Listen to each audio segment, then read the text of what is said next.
સુરતમાં હાઈ સમાજ દ્વારા યોજાયેલા 32મા સમૂહલગ્ન સમારોહમાં 194 નવદંપતીએ પ્રભુત્વમાં પગલાં માંડ્યા હતા. આ સમયે અનેક મહાનુભાવો ઉપસ્થિત રહ્યા હતા.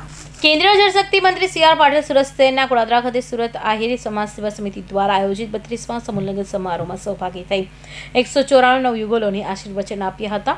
જળશક્તિ મંત્રીએ પ્રભુત્વમાં પગલાં પાડનાર દંપતીને લગ્ન જીવનમાં એકાબીજાના સહારો બની એકાબીજાને સુખી થઈ સધિયારો આપી જીવન ઉજળું બનાવે તેવી શુભકામનાઓ પાઠવી હતી. ઉચ્ચ અને તાંત્રિક શિક્ષણ રાજ્યમંત્રી શ્રીકમભાઈ છાંગા વિશેષ ઉપસ્થિત રહ્યા હતા. જળશક્તિ મંત્રીએ જણાવ્યું કે સમૂહ લગ્નમાં પવિત્ર આયોજનની શરૂઆત સૌરાષ્ટ્રની ધરતી પરથી થઈ છે, જે આજે વટવૃક્ષ બની છે. આહિર સમાજ હંમેશા વિવિધ સેવાકીય પ્રવૃત્તિઓમાં અગ્રેસર રહ્યો છે. સમાજમાં શિક્ષણનું સ્તર સતત વધી રહ્યું છે અને તેનું શ્રેષ્ઠ ઉદાહરણ આપણે કોરોના કાળ દરમિયાન જોવા મળ્યું હતું.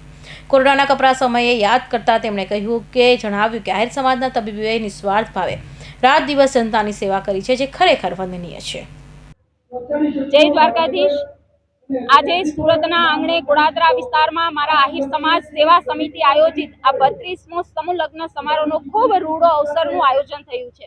આ અવસરમાં 194 થી પણ વધુ યુગલોએ પ્રભુતામાં પગલાં માંડી પોતાના જીવનની શરૂઆત કરી છે. ત્યારે વિશેષ ગૌરવની વાત છે કે આ સમૂહ લગ્નના માધ્યમથી સમાજ એક તાતણે એક સૂત્રમાં બંધાય સમાજના જે મૂલ્યો છે તેનું સ્થાપિત આ મંચ કરે છે.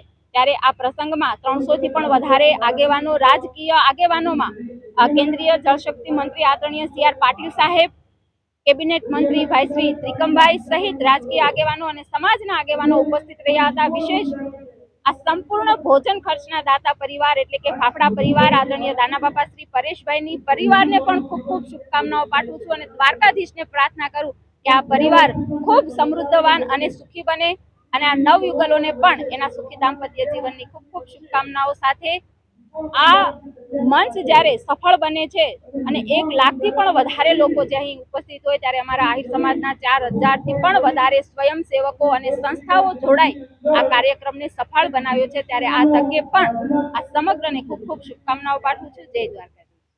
વધુમાં મંત્રીએ કહ્યું હતું કે હાલના તણાવપૂર્ણ વાતાવરણમાં માનસિક શાંતિ ખૂબ જરૂરી છે. વ્યવસાય પર ભાર મૂકતા તેમણે કહ્યું કે વ્યવસાયના દ્વારા વ્યક્તિની આધ્યાત્મિક શક્તિમાં વધારો થાય છે અને તે જીવનમાં પડકારનો મક્કમતાથી સામનો કરી શકે છે.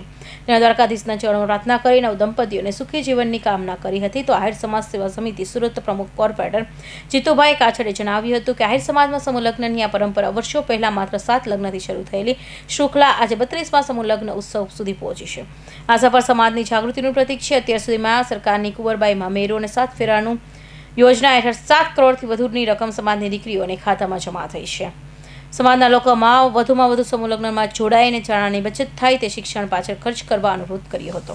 Bureau report, Hind TV news, Surat.